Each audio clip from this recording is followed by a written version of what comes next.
While Azure SQL databases are going to handle your disaster recovery requirements with backup and with replicas, if for whatever reason you absolutely need to do your own disaster recovery and to some extent high availability, although I'm going to show you a better option for that next.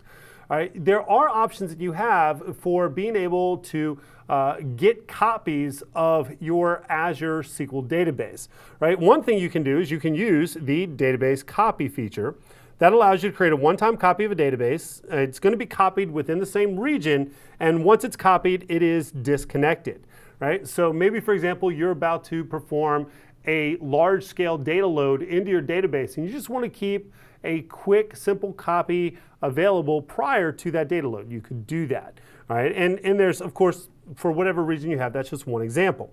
All right? Now, you also have the import and export service.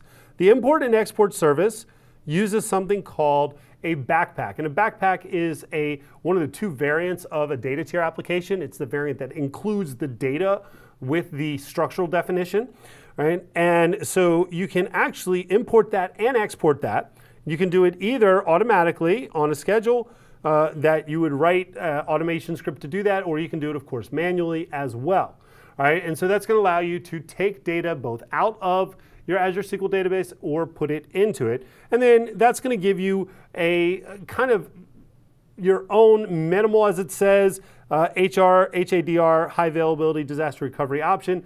All right, it's not going to be nearly as robust as the capabilities that are already built in to the Azure SQL database infrastructure, but it does give you a secondary approach to that. All right, and of course, if you have your own custom backup and recovery scenario, then that's going to work with that as well. It certainly could.